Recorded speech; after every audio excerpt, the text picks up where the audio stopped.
आज हमारा टॉपिक है ब्रेक डाउन इन सॉलिड्स। ठीक है, ये इसका कुछ पोर्शन हम कल बढ़ चुके हैं। तो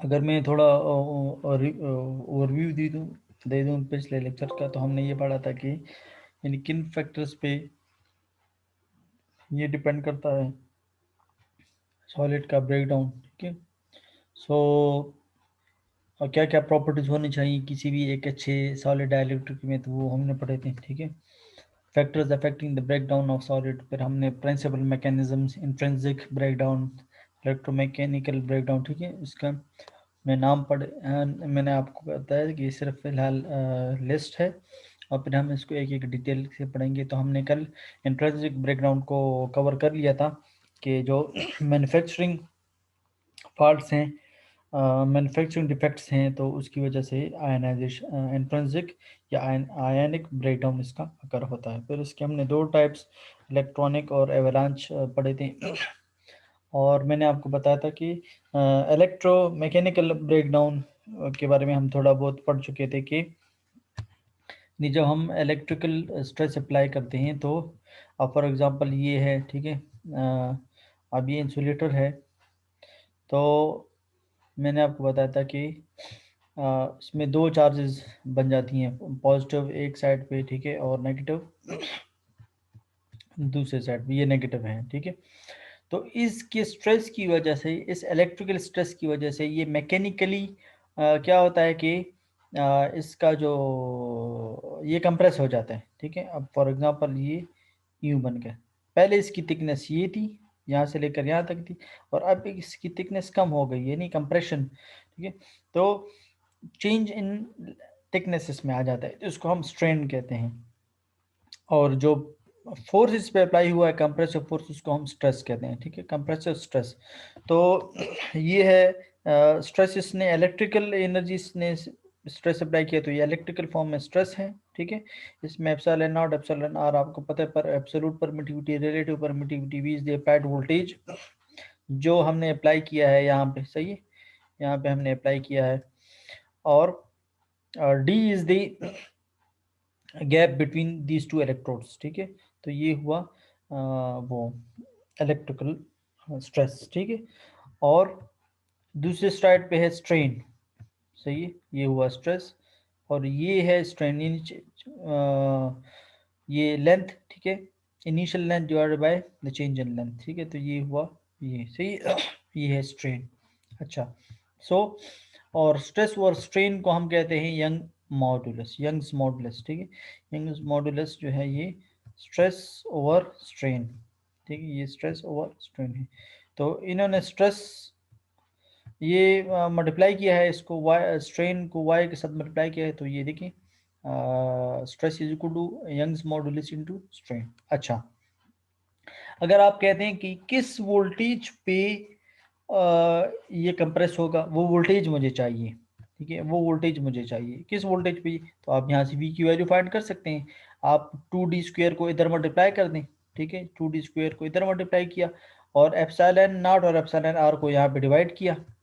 ठीक है जी, वहाँ पे क्या रह गया, v² रह गया। अब v², अगर आप v फाइंड करना चाहते हैं, तो इस होल को क्या करें, स्क्वायर रूट ले लें, तो ये तो कैंसिल हो जाएगा, और यहाँ पे आप लोगों को वो वोल्टेज, अब इस वोल्टेज को फाइंड करने के लिए आपने ये डी नॉट और डी, और ये देखिए इस डी की और एप्सिलॉन नॉट एप्सिलॉन आर, इन सब की वैल्यूज को पुट करना होगा, तब जाके आपको वो वोल्टेज मिल जाएगा कि जिस पे इसकी ये कंप्रेस होता है, और इसकी कंप्रेशन की वजह से इसका ब्रेकडाउन अकर हो जाता है। देखिए, जब कोई भी ये कंप्रेस होगा या एलोंगेट होगा, तो आपको पता है इसमें क्रैक्स पड़ेंगी। ठीक है ना, कोई भी मटेरियल अगर इलास्टिक है और उसमें क्रैक्स पड़ती हैं, अपनी जगह पे इसकी बॉन्डिंग्स हिल जाती हैं, तो इसमें क्रैक्स पड़ेंगी। और जब क्रैक्स पड़ेंगी, तो ज़ाहिर बात है क्या होगा कि सॉलिड मटेरियल में जब क्रैक्स पड़ जाती हैं, तो ज़ाहिर बात है उसका ब्रेकडाउन आसानी से हो जाता है, क्योंकि उसमें मॉइस्चर आसानी से एब्जॉर्ब होता है, वाटर ड्रॉपलेट्स बारिश वगैरह के लिए, या जो डस्ट वगैरह है उसके लिए, पोल्यूशन एनवायरमेंटल कंटेमिनेंट्स, ठीक है, वो उसमें आसानी से अंदर समा सकती हैं, तो उसकी वजह से इसका ब्रेकडाउन अक्सर आसानी से होता है, और उस ब्रेकडाउन को फिर हम कहेंगे इलेक्ट्रोमैकेनिकल ब्रेकडाउन, ठीक है। इलेक्ट्रिकल एनर्जी की वजह से मैकेनिकल स्ट्रेस इस पे पड़ता है, इस वजह से इसको इलेक्ट्रोमैकेनिकल ब्रेकडाउन कहते हैं, ठीक है। मैं आपको बता रहा था कि अगर आप वी की वैल्यू फाइंड करना चाहते हैं, तो देखिए ये एप्सिलॉन नॉट एप्सिलॉन आर को डिवाइड किया, ठीक है, और 2d स्क्वायर को उधर मल्टीप्लाई किया, ठीक है, यहाँ से 2d स्क्वायर को उधर मल्टीप्लाई किया और एप्सिलॉन नॉट एप्सिलॉन आर पे डिवाइड किया, ये मल्टीप्लाई हुए, ये डिवाइड हुए, ठीक है। तो ये आपके पास वी स्क्वायर, और वी फाइंड करना चाहते हैं तो दोनों साइड पे स्क्वायर रूट ले लें, ठीक है। अच्छा, और अमूमन जो है d usually the mechanical instability occurs when d by d naught is equal to 0.6, ठीक है, या d not divide by d is equal to 1.67, ये d बाई d नॉट की वैल्यू, ये d नॉट बाई d, ठीक है। अगर इसकी वैल्यू 1.67 तक आ जाए तो फिर जो है इसका ब्रेकडाउन जो है वो यानी इनस्टेबल होता है, उसका ब्रेकडाउन आसानी से अकर हो। ये एक्सपेरिमेंट से इन्होंने ये वैल्यू ली है, ठीक है। अच्छा, इलेक्ट्रिकल स्ट्रेस अगर आप फाइंड करना चाहते हैं कि कितने इलेक्ट्रिकल स्ट्रेस पे इसका वो होगा, तो आपको पता है इलेक्ट्रिक फील्ड इंटेंसिटी की वैल्यू क्या है, वी डिवाइड बाई डी है ना, वोल्ट पर मीटर है, ठीक है, V divide by D not, ठीक है, D not is initial thickness, तो वी की वैल्यू यहाँ से ले लें, ठीक है।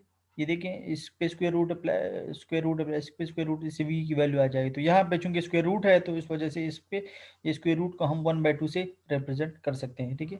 और इसकी बजाय इन्होंने 0.6 की वैल्यू लिख दी है, बाकायदा यहाँ से 0.6 की वैल्यू ले ली है, ठीक है। और the above equation is only approximate as y depend on the mechanical stress, ठीक है। ये तो खैर ई की इलेक्ट्रिकल स्ट्रेस की वैल्यू है, मगर ये कह रहे हैं कि ये मैकेनिकल स्ट्रेस पे ज़्यादा डिपेंड करता है, ओके, यानी इसकी वैल्यू पे डिपेंड करता है ये, लेकिन ये कम और ज़्यादा होगी तो जाहिर बात है फिर ये वैल्यू भी कम और ज़्यादा इससे होगी। अच्छा, तीसरा जो वो है ब्रेकडाउन का फिनोमेना है वो थर्मल ब्रेकडाउन। थर्मल आयनाइजेशन आपको याद होगा, तो हमने इसमें ये पढ़ा था कि थर्मल आयनाइजेशन से भी जब हीट ज़्यादा हो जाती है तो इलेक्ट्रिकल जो इलेक्ट्रॉन्स होते हैं वो बैलेंस बैंड से कंडक्शन बैंड में आसानी से जा सकते हैं। तो वो जो जंप हुआ है वो किसकी वजह से होगा, हीट की वजह से होगा, तो इस वजह से हम उसको यानी थर्मल आयनाइजेशन कहते थे। और यहाँ पे जो ब्रेकडाउन है उसका भी रीज़न वो क्या है, वो थर्मल एनर्जी है, यानी हीट है। और मैं कई दफ़ा भी आपको पहले भी बता चुका हूँ कि किसी भी इंसुलेटर को अगर हम टेस्ट करते हैं तो हम दो टेम्परेचर्स के लिए टेस्ट करते हैं, एक इंटरनल और एक एक्सटर्नल के लिए। यानी कोई भी केबल है फॉर एग्जांपल, उसके इर्द गिर्द इंसुलेशन हुई है, तो अगर उसमें से फ्लो होने वाला जो करंट है, सही है, और उस वो जो करंट किसी भी कंडक्टर में फ्लो होता है तो वो गर्म हो जाता है, क्योंकि वो जो लॉस है वो किसके फॉर्म में, हीट के फॉर्म में निकलता है, ठीक है। बाद चीज़ों में साउंड के फॉर्म में भी निकलता है, ठीक है। अब कोरोना है उसका जो पावर लॉस है वो साउंड के फॉर्म में भी निकलता है, लाइट के फॉर्म में भी निकलता है, ठीक है।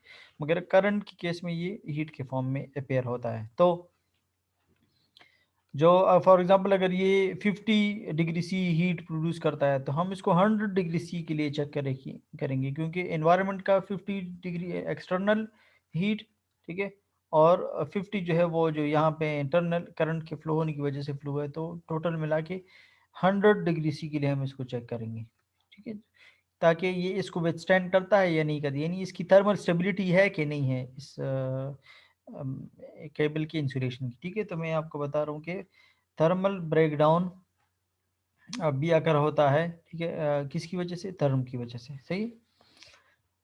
अच्छा, तो ये जो है यहाँ पे ये इन्होंने ग्राफ शो किया है, ठीक है, और ये कह रहे हैं कि जितना इलेक्ट्रिकल स्ट्रेस ज़्यादा होगा उतनी जो है वो थर्मल स्ट्रेस उससे ज़्यादा होगी, यानी जितनी करंट ज़्यादा होगी, ठीक है, तो हीट उतना ही ज़्यादा प्रोड्यूस होगा, सही है। तो अब आप अगर इसको देखें तो ये देखें, ये E3 की वैल्यू ज़्यादा ली है इन्होंने, E2 की वैल्यू कम ली है, और E1 की वैल्यू उससे कम है, सही। सो various heating curves corresponding to different electrical stresses as a function of specimen temperature, ठीक है। तो जितना हीट ज़्यादा है, ठीक है, अब फॉर एग्जांपल मैं देखिए, अब स्टार्ट से ले लें, ठीक है, स्टार्ट से, स्टार्ट में देखिए तो, या इस वाई इस ये वाली वैल्यू ले लें, ठीक है। हीट लॉस जो है वो किस में ज़्यादा हो रहा है, इसमें ज़्यादा हो रहा है, ठीक है, इसमें उससे कम हो रहा है, ठीक है, और इसमें सबसे कम हो रहा है। अब जो हीट लॉस जितना ज़्यादा होगा उतना जो है यानी हीट ज़्यादा प्रोड्यूस होगा ना, ठीक है ना। मैं आपको बता रहा हूँ कि जो हीट है ये क्यों प्रोड्यूस होता है, क्योंकि यहाँ पे लॉस होता है, ठीक है ना, लॉसेस हीट के फॉर्म में नज़र आते हैं। तो जितना लॉस ज़्यादा होगा, जितना इलेक्ट्रिक फील्ड आप ज़्यादा अप्लाई करेंगे उतना लॉस ज़्यादा होगा, उतना ही जो है ज़्यादा टेम्परेचर प्रोड्यूस होगा, और थर्मल इंस्टेबिलिटी उतनी ही ज़्यादा होगी जितना टेम्परेचर ज़्यादा होगा, ठीक है जी। यहाँ पे फिर उन्होंने वो शो किया है कि देखिए, अब E1 जो है वो कम है, E2 ज़्यादा है। तो इसके लिए आप देख लें कि अगर मैं हीट लॉस का वो कर्व ड्रा करूं, ठीक है, ये हीट लॉस का कर्व है, तो वो E2 को टच कर रहा है, E1 को टच नहीं कर रहा है। इसका क्या मतलब है कि जो थर्मल इंस्टेबिलिटी है वो उस वक्त ज़्यादा होगी जब इलेक्ट्रिक स्ट्रेस ज़्यादा होगी, यानी इलेक्ट्रिक फील्ड जितनी ज़्यादा होगी उतना जो है हीट ज़्यादा प्रोड्यूस होगा, और उतना जो है उसका ब्रेकडाउन ज़्यादा होगा, ठीक है। थर्मल इंस्टेबिलिटी कंडीशन, ठीक है, थर्मल इंस्टेबिलिटी किस में ज़्यादा है, E2 के केस में ज़्यादा है, ठीक है। वो क्यों, क्योंकि E2 is greater than E1, E1 कम है, इलेक्ट्रिकल स्ट्रेस जब कम होगा तो जो हीट जनरेशन है वो कम होगा, या हीट लॉस जो है वो कम होगा, तो और E2 में ज़्यादा है, ठीक है जी। तो E2 में ज़्यादा है तो इसका मतलब है कि थर्मल स्टेबिलिटी E2 के केस में ज़्यादा है और E1 के केस में कम है। तो जितना इलेक्ट्रिकल स्ट्रेस कम अप्लाई होगा उतना कम हीट लॉस होगा, उतनी जो है उसकी थर्मल स्टेबिलिटी उतनी ज़्यादा होगी।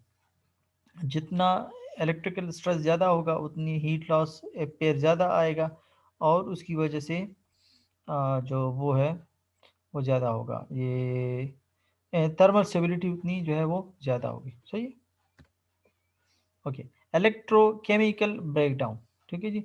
तो मैं आपको ये देखिए नाम से ज़ाहिर है कि केमिकल रिएक्शंस, एक अच्छा इंसुलेटर के बारे में हमने पढ़ा था कि अच्छा इंसुलेटर वो होगा जो कि केमिकली इनर्ट हो, यानी बाहर से जो ओजोन गैस है या वाटर ड्रॉपलेट्स हैं या डस्ट है, डस्ट पार्टिकल्स हैं, ठीक है, या ग्रीन हाउस गैसेज हैं, इनसे जितना वो रिएक्शन नहीं करे, एसिड रेन है, इस जितना उससे रिएक्शन नहीं करेगा उतना जो है वो एक अच्छा इंसुलेटर कहलाएगा। तो देखिए इलेक्ट्रोकेमिकल ब्रेकडाउन हो सकता है कि whenever cavities are form in the solid dielectric, cavities holes को कहते हैं, यानी खाली जगह, ठीक है ना, cavities holes.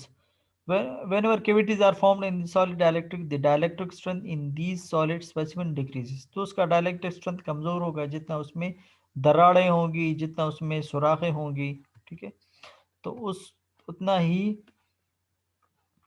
इसका dielectric strength कमजोर होगा।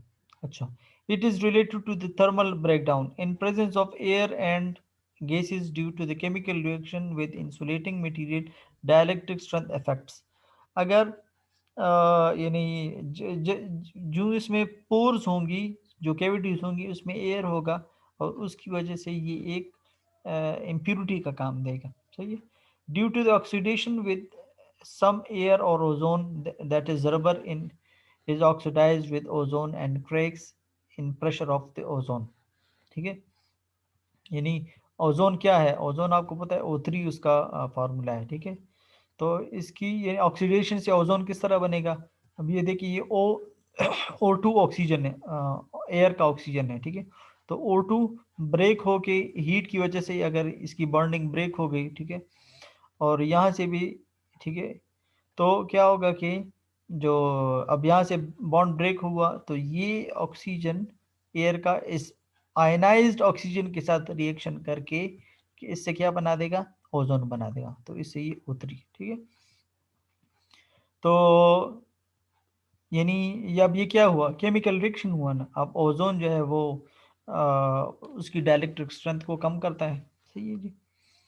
Due to the contacts of different insulating material with each other in any practice apparatus। यानी आप कोई जो है यानी एक्सपेरिमेंट कर रहे हैं और उसमें apparatus जो हैं वो एक दूसरे के साथ इन कंटेक्ट में आ गई, ठीक है जी, तो उसकी वजह से केमिकल रिएक्शन हो सकता है, ठीक, due to the contact of different insulating material.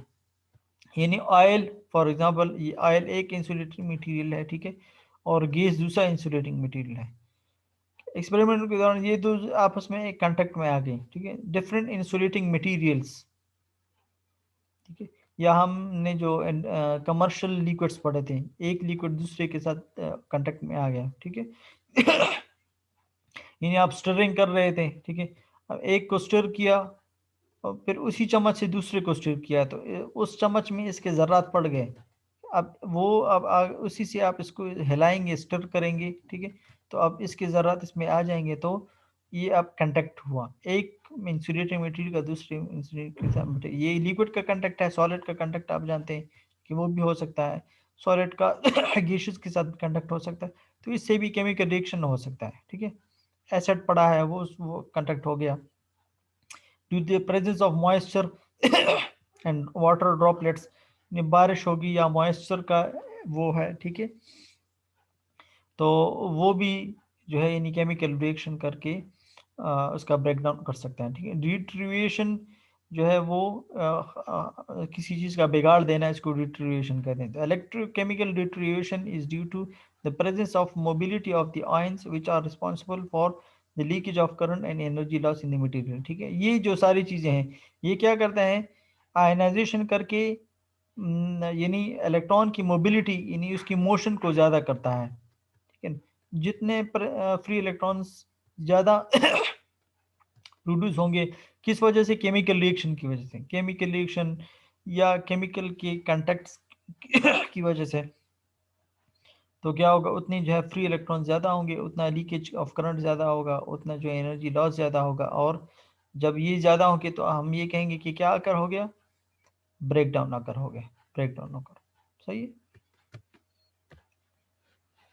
जो ट्रीइंग एंड ट्रैकिंग का इफेक्ट है, मैं आपको बता रहा था कल मैं आपको मैंने बताया कि जो वो है यानी कोई हॉट स्पॉट है अगर हो गया है किसी भी सॉलिड डायरेक्ट्रिक में, तो वो वो तो चलो पार्शियल ब्रेक डाउन उसका हुआ, मगर वो वहाँ तक महदूद नहीं रहेगा, वो आहिस्ता आहिस्ता बढ़ता जाएगा, ठीक है। तो उसको हम कहते हैं ट्रीइंग। ट्रीइंग असल में यानी ये इस तरह शाखें बन जाना, ठीक है। ट्री किस तरह बनता है, एक वो होता है, ठीक है, फिर उसकी जो है यानी ब्रांचेस होती हैं, फिर ब्रांचेस की सब ब्रांचेस होती हैं, तो वो फैलता जाता है। तो सिमिलर इफेक्ट इसमें भी होता है कि एक हॉट स्पॉट यानी एक स्पॉट का ब्रेकडाउन हुआ, पार्शियल ब्रेकडाउन, अब वो यहाँ तक महदूद नहीं रहेगा, वो और बढ़ेगा, उसके और ब्रांचेस, फिर सब ब्रांचेस, फिर सब ब्रांचेस, ठीक है। तो इसको ट्रीइंग या ट्रैकिंग कहते हैं, ठीक है।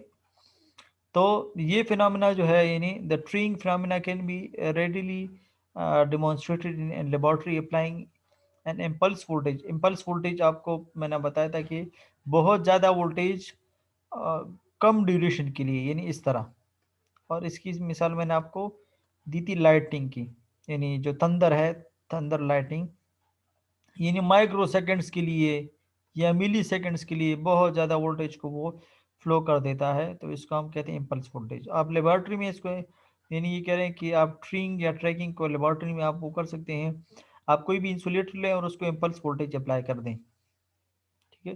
तो क्या होगा कि उसमें आप देख सकते हैं कि ट्रीइंग या ट्रैकिंग का फिनोमेना होगा, ठीक है। इसको यानी किसी भी लैब के एक्सपेरिमेंट का ये एक पिक्चर्स इन्होंने दिए हैं, देखिए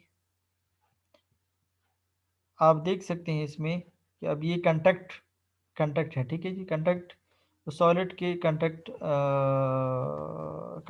जो है वो सॉलिड के साथ टच हुआ, तो क्या होगा कि यहाँ पे एक हॉट स्पॉट अकर हुआ, ठीक है। देखिए वो बढ़ता जाएगा, बढ़ता जाएगा, बढ़ता जाएगा, ठीक है। और आप देख सकते हैं कि एक ट्री की शक्ल इसने इख्तियार कर ली है। ये हालांकि ये ट्री रियल ट्री नहीं है, ये कोई पौधा नहीं है, ये बाकायदा एक इन्होंने SEM इसको कहते हैं, स्कैनिंग इलेक्ट्रॉन माइक्रोस्कोप से आपको बताया है। माइक्रोस्कोपिक व्यू आपको बताइए कि, या ये देखें, ये जो है पता नहीं कोई केबल वो हो गया, कोई इंसुलेटर है उसका जो है, यानी ये देखें इसका ब्रेक डाउन आकर हुआ है, और ये एक जगह पे हुआ है, ठीक है ना, वो बढ़ता जाएगा, ठीक है। तो इसको जो है ये, या इस तरह देखें 1 से लेकर ये देखें 18 तक पहुंच गया है। 1 से इस तरह 2 से 3 से 4 5, या इस तरह इसके सब ब्रांचेस इधर आए, ठीक है। बाद ब्रांचेस और बढ़ जाती हैं, ये देखिए 11 12 यहाँ पे आ गए हैं, ठीक है। ये 13 तक स्टॉप हुआ है, मगर यहाँ पे स्टॉप नहीं हुआ, ये देखिए और भी बढ़ गया है। तो इसको कहते हैं ट्रिंग इफेक्ट, ठीक है, ट्रिंग या ट्रैकिंग, सही। when two electrodes separated by insulating material and the assembly is placed in an outdoor environment, one contaminant in the form of moisture or dust particle will get deposited on the surface of the insulating, and leakage current start between the electrode through the contaminants, say moisture. The current heats the moisture and causes break in the moisture film. These small film then act as electrodes, and spark are drawn between the film. The spark causes carbonization and volatilization of the insulation and lead to formation of permanent carbon tracks on the surface of insulation. अच्छा देखिए, ये trekking आपको trekking असल में रास्ता बनाने को trekking कहते हैं, ठीक है। ये कोई, ये इन्होंने कहा है कि आप फॉर एग्जांपल कोई भी इंसुलेटर ले लें, ठीक है, ये रहा इंसुलेटर, और ये आपने बाहर रखा ताकि इस पे कोई मॉइस्चर पड़ जाए। ज़ाहिर बात है, मॉइस्चर जो है आपको पता है कि ये इम्प्योरिटी का काम देता है, ठीक है। मॉइस्चर इस पे पड़ जाए या डस्ट पार्टिकल पड़ जाए इस तरह, ठीक है जी। ये देखिए, अच्छा अब क्या होता है कि ये जो वाटर ड्रॉपलेट्स हैं, अब ये रास्ता देगा, ठीक है, ये रास्ता बनाएगा कि किस चीज़ की, लीकेज करंट के लिए ये रास्ता बनाएगा, ठीक है। तो यहाँ पे जो है फॉर एग्जांपल करंट फ्लो हुआ, अब यहाँ पे कोई हॉट स्पॉट हुआ, अब ये आसान रास्ता, क्योंकि ये तो लो रेजिस्टिव पाथ है ना, ठीक है, ये अंदर वाला हाई रेजिस्टिव पाथ है, ये सरफेस पे जो बना हुआ है ये लो रेजिस्टिव पाथ है, और आपको पता है कि करंट लो रेजिस्टिव पाथ को प्रेफर करता है। ये देखिए, ये मैं इसको सर्कल कर रहा हूँ, ये लो रेजिस्टिव पाथ है। तो करंट क्या करे कि वो इस कंटेमिनेंट, ये जो मॉइस्चर है, इसमें से फ्लो करना स्टार्ट कर लेगा, रास्ता बना लेगा, ठीक है ना। ये देखिए, ये बाईपास रास्ता इसने बनाई on the surface of the insulator, इसको कहते हैं ट्रैकिंग, यानी रास्ता बना लेना, ठीक है, रास्ता तलाश करना और रास्ता बनाना, ठीक है। और ये सरफेस किसी भी इंसुलेटर के सरफेस पे ये होता है, ठीक है, यानी एक्सटर्नल जो एनवायरनमेंट है या कंटेमिनेंट है उसका, उसकी वजह से ये सरफेस पे चूंकि पड़ता है, मॉइस्चर भी सरफेस पे पड़ता है, डस्ट भी सरफेस पे पड़ता है, या पॉल्यूशन वगैरह है या स्मोक वगैरह है तो वो भी सरफेस पे पड़ता है, ठीक है। जब ये बाहर से रास्ता बनाता है और एक स्पार्किंग सी ऊपर होती है इंसुलेटर के सरफेस पे, तो एक ब्लैक लेयर सी बन जाती है, यानी उसका सरफेस जल जाता है, ठीक है। और जो सरफेस जलने की जो इंडिकेशन है वो क्या है कि वो काला हो जाता है, यानी कोई भी चीज़ अगर आप ऑर्गेनिक है उसको आप वो पकड़ते हैं, आग में आप पकड़ दें तो वो ब्लैक हो जाती है। वो असल में क्या है कि वो कार्बन अपीयर हो जाता है, ठीक है, कार्बन उसमें छुपा हुआ होता है, तो वो जलने की वजह से कार्बन अपीयर हो जाता है, तो वो ब्लैकिश कलर, तो इसको हम कार्बनाइजेशन कहते हैं, ठीक है। वोलेटाइजेशन यानी उसको उड़ने को वोलेटाइजेशन कहते हैं। अगर वो है यानी लिक्विड है या गैसियस है तो वो वोलेटाइल होता है, वो उड़ जाता है, ठीक है। तो अगर स्मोक है, देखें वो, अब वो स्मोक की शक्ल में उड़ गया, तो या इस शक्ल में या कार्बन की शक्ल में, यानी या जो है एनवायरनमेंट आपका ब्लैक हो जाएगा या उसका सरफेस ब्लैक हो जाएगा, सही है।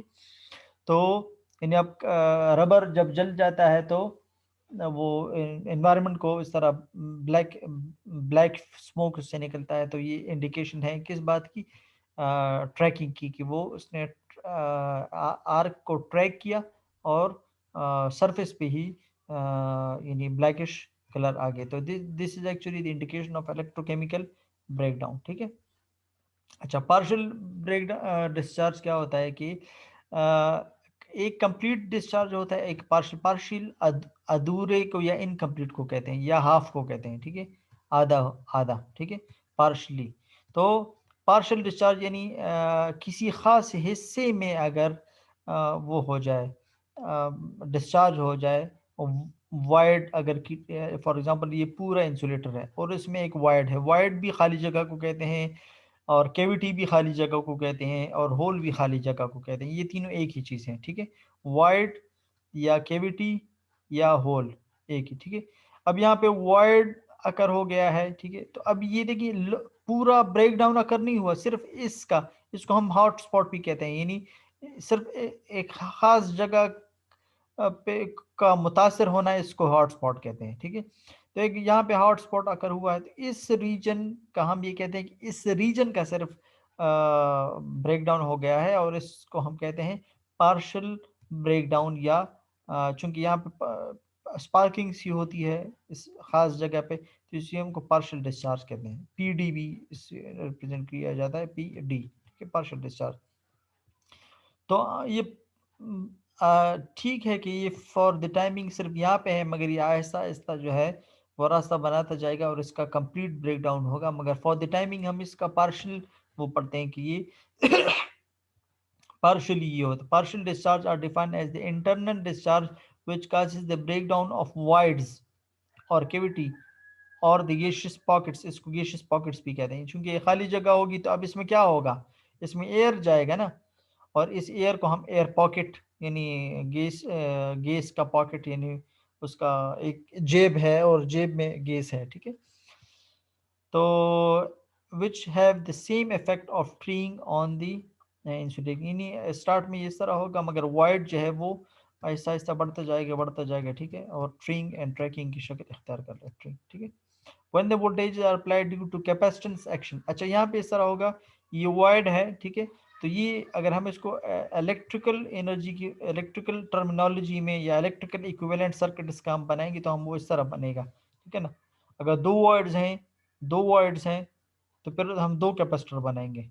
वो क्यों? क्योंकि यहाँ पे एक किस्म के चार्जेस अपेयर होते हैं, यहाँ पे दूसरे किस्म के चार्जेस अपेयर होते हैं, तो हम ये कह सकते हैं कि ये असल में कैपेसिटर का एक पॉजिटिव चार्ज प्लेट है और दूसरा जो है उसका नेगेटिव चार्ज प्लेट है, ये इस तरह। ठीक है, तो ये इसका इलेक्ट्रिकल इक्विवेलेंट सर्किट है। सही है, जाहिर बात ये जाहिर में इस तरह होता है फिजिकली, मगर ये इलेक्ट्रिकल फॉर्म में बनाएंगे तो इस तरह होगा। ठीक है, कैपेसिटेंस एक्शन इसमें होगा। Charges are induced in the wires, voltage due to the electrical field are developed in the wire. ठीक है, यहाँ पे वोल्टेज डेवलप होगा when the voltage of the wires reaches the break down strength of the wired material, the break down वाला कर, जब तक इसका वोल्टेज, ठीक है, किसी भी सॉलिड एंड अगर फॉर एग्जांपल सेरेमिक है उसका 1 मेगावोल्ट पर सेंटीमीटर है, अगर इस कैपेसिटेंस का वोल्टेज 1 मेगावोल्ट सेंटीमीटर यानी किसी भी मटेरियल के ब्रेकडाउन स्ट्रेंथ के बराबर पहुंच गया तो फिर इसका ब्रेकडाउन अकर होगा।